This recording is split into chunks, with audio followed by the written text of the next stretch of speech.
ବୁଟ ଡାଲି ତରକାରୀ ବା ଚଣା ଡାଲି ତରକାରୀ ସତରେ ସମସ୍ତଙ୍କର ଭାରି ପ୍ରିୟ ଏ ତରକାରୀ। ସେ ଭୋଜି ଭାତ ହେଉ କିମ୍ବା କୌଣସି ପର୍ବପର୍ବାଣି ହେଉ ଆମେ ଏଇ ଚଣା ଡାଲି ବା ବୁଟ ଡାଲିରେ ତରକାରୀ କରି ତା ଦେହରେ ଖାଇବାକୁ ବହୁତ ଟେଷ୍ଟ ଦେଇଥାଏ। ଆଜି ସେଇଭଳି ତରକାରୀ ପ୍ରସ୍ତୁତ କରିବା। ପ୍ରଥମତଃ ଆମେ ଜାଣିବା ଚଣା ଡାଲିରେ କ'ଣ ମାନେ ହେଲ୍ଥ ବେନିଫିଟ୍ ଅଛି। ପ୍ରକୃତରେ ଆ ଦେହରେ ଗୁଡ୍ ସୋର୍ସ ଅଫ୍ ପ୍ରୋଟିନ୍ ଆଉ ପ୍ରଚୁର ପରିମାଣରେ ପୋଟାସିୟମ୍ ମାଗ୍ନେସିୟମ୍ ଥାଏ, ଯାହାକି ଆମ ବ୍ଲଡ଼ ପ୍ରେସରକୁ ବାଲାନ୍ସ କରିଥିବା ସହିତ ହାର୍ଟ ହେଲ୍ଥ ମଧ୍ୟ ସପୋର୍ଟ କରିଥାଏ। ଆଜି ଏଇ ଟେଷ୍ଟି ସହଜ ସ୍ୱାଦିଷ୍ଟ ଚଣା ଡାଲି ତରକାରୀଟି ମୁଁ କେମିତି ପ୍ରସ୍ତୁତ କରୁଛି ଚାଲନ୍ତୁ ଦେଖିନେବା।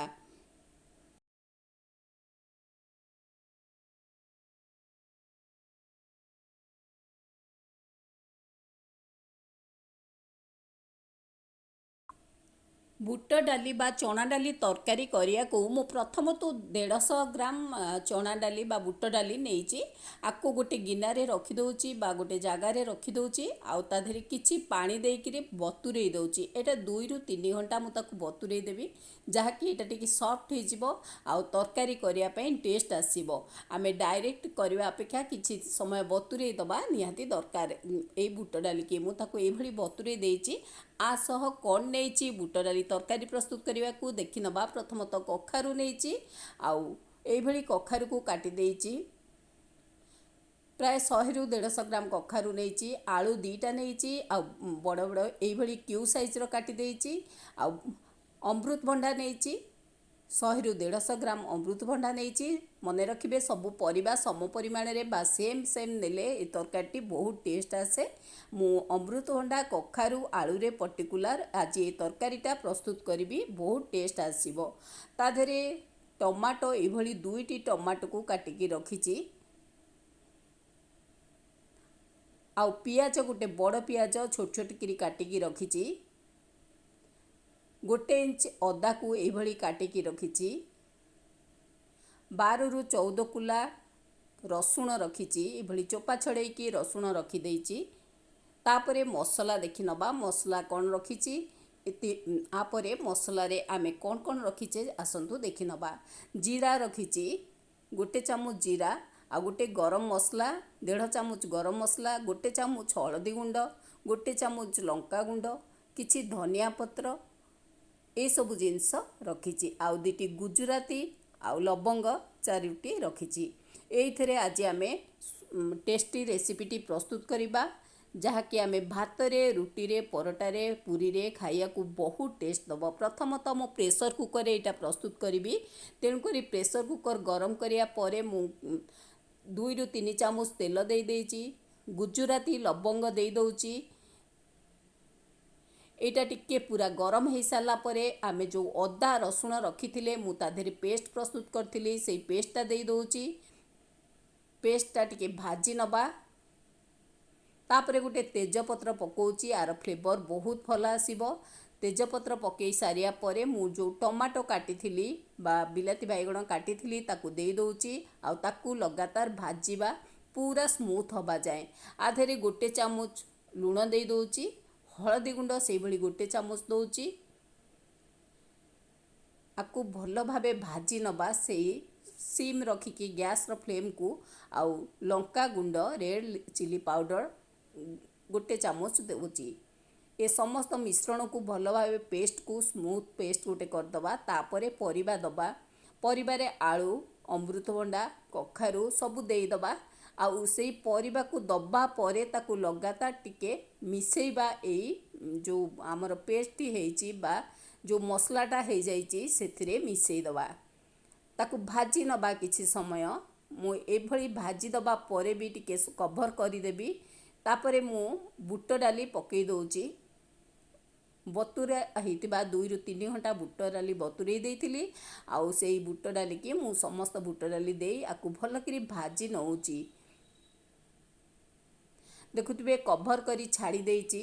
ଇଏ ସୁନ୍ଦର ଭାବେ ଭାଜି ହେଇଯାଇଛି, ମସଲା ସହିତ ମିଶି ଯାଇଛି। ତାପରେ ହିଁ ଆମେ ପାଣି ଆଡ଼୍ କରିବା ତରକାରୀ ପାଇଁ।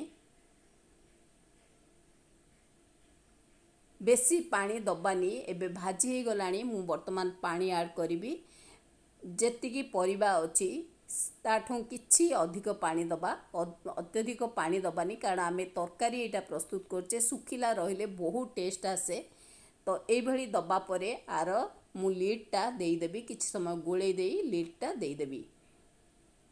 ଲିଡ଼୍ଟା ଦବା ପରେ ଆମେ ଗୋଟିଏ ହୁଇସିଲ୍ ଦବା ଯାଏଁ ଛାଡ଼ିବା, ଯାହାକି ଆର ଠିକ୍ ସେ ସବୁ ପରିବା ଆଉ ବୁଟ ଡାଲି ସିଝି ଯାଇଥିବ।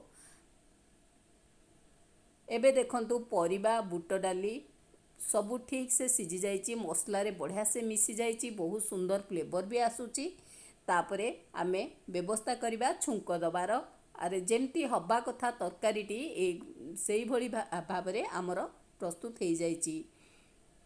ବର୍ତ୍ତମାନ ମୁଁ କରେଇ ଗୋଟେ ବସଉଛି, କରେଇରେ 2 ରୁ 3 ଚାମଚ ତେଲ ଦେଇଛି, କିଛି ଜିରା ଦେଉଛି, ଶୁଖିଲା ଲଙ୍କା 2ଟା ଦେଉଛି। ତାକୁ କିଛି ସମୟ ଫୁଟିଗଲା ପରେ ଶୁଖିଲା ଲଙ୍କା ଆଉ ଜିରାଟା ଆମେ ପିଆଜ ଆଡ଼୍ କରିବା, ଆଉ ପିଆଜକୁ ଭାଜି ନେବା ପୁରା। ଗୋଟେ ବଡ଼ ପିଆଜ ଦେଇଛି, ଏଥିରେ ଅଧିକ ପିଆଜ ଦେଲେ ସୁନ୍ଦର ଟେଷ୍ଟ ଆସେ, ଭଲ ଲାଗେ ବି, କାରଣ ଏଇଟା ତରକାରୀ ଆମେ କରୁଛେ ଆଉ ଟେଷ୍ଟି କରିବା ପାଇଁ ଗୋଟେ ପିଆଜ ମୁଁ ଦେଉଛି। ଭଲସେ ଭାଜି ନେବି, ଟିକେ ବ୍ରାଉନ୍ କଲର୍ ରେଡ଼ିଶ୍ ବ୍ରାଉନ୍ କଲର୍ ହେଇଯିବ। ତାପରେ ଦେଖିବେ ମୁଁ ଭୃଷଙ୍ଗ ପତ୍ର ପକାଉଛି, ଗଛ ମାନେ ଫ୍ରେଶ୍ ଭୃଷଙ୍ଗ ପତ୍ର ପକାଉଛି ଆର ଫ୍ଲେଭର ପାଇଁ। ଆକୁ ସବୁ ଭାଜି ନେଉଛି, ଭଲ ଭାବେ ଭାଜି ନେଉଛି। ରେଡ଼ିଶ୍ ବ୍ରାଉନ୍ ପୁରା କଲର୍ଟା ହେଇଯିବ, ଆଉ ଗୋଟେ ସୁନ୍ଦର ସ୍ମେଲ୍ ଆସିବ। ତାପରେ ଆମେ ଯେଉଁ ତରକାରୀ ଆମର ସିଝିଥିଲା ସେଇ ତରକାରୀକି ଆମେ ଆଡ଼୍ କରିବା। ବର୍ତ୍ତମାନ ମୁଁ ତରକାରୀ ଦେଇ ଦେଉଛି, ସିଝି ଯାଇଥିବା ତରକାରୀକି ମୁଁ ସବୁ ଦେଇ ଦେଉଛି ଏଥିରେ। ଆକୁ ଗୋଳେଇ ଦେବା ଟିକେ। କେତେ ସୁନ୍ଦର ଭାବେ ପ୍ରସ୍ତୁତ ହେଇଯାଉଛି, ସହଜରେ ଅତି ଅଳ୍ପ ସମୟ ଭିତରେ ପ୍ରସ୍ତୁତ ହେଇଯିବ। ପୂଜା ପର୍ବରେ ଆମେ ତ ପିଆଜ ରସୁଣ ଆଡ଼୍ ନ କରି କରିପାରିବା, ଆଉ ଅଲଗା ଦିନରେ ଆମେ ପିଆଜ ରସୁଣ ଦେଇକିରି କରିବା, ସହଜରେ ଶୀଘ୍ର ପ୍ରସ୍ତୁତ ହେଇଯିବ। ଏବେ ମୁଁ ଗରମ ମସଲା ଗୁଣ୍ଡ ଦେଇ ଦେଉଛି, 2 ଚାମଚ ଗରମ ମସଲା ଗୁଣ୍ଡ ରଖିଥିଲି, ଆଉ କିଛି ଧନିଆ ପତ୍ର ଦେଇ ଦେଉଛି। ଏଇ ଧନିଆ ପତ୍ର ଦେବା ପରେ ଆକୁ ଟିକେ ଗୋଳେଇ ଦେବା, ମିଶାଇ ଦେବା ସବୁ, ଆଉ ଅତି ଅଳ୍ପ ସମୟ ଭିତରେ ତରକାରୀଟି ପ୍ରସ୍ତୁତ ହେଇଯିବ। ଏଇଭଳି ତରକାରୀ କରନ୍ତୁ, ଘରେ ଆର ଟେଷ୍ଟ ନିଅନ୍ତୁ, ବହୁତ ସୁନ୍ଦର ଟେଷ୍ଟ ଆସିବ। ପ୍ରାୟତଃ ଆମର ତରକାରୀ ପ୍ରସ୍ତୁତ ହେଇଗଲାଣି। ଫ୍ରେଣ୍ଡସ୍, ଯଦି ଭଲ ଲାଗିଥିବ ନିଶ୍ଚୟ ଲାଇକ୍ କରିବେ, କମେଣ୍ଟ ସେୟାର ସବସ୍କ୍ରାଇବ୍ କରିବାକୁ କେବେ ବି ଭୁଲିବେନି। ଏବେ ଦେଖନ୍ତୁ କେତେ ସୁନ୍ଦର ଭାବେ ପ୍ରସ୍ତୁତ ହେଇଯାଇଛି। ମୁଁ ଗ୍ୟାସ୍ର ଫ୍ଲେମ୍ଟା ବନ୍ଦ କରିଦେବି।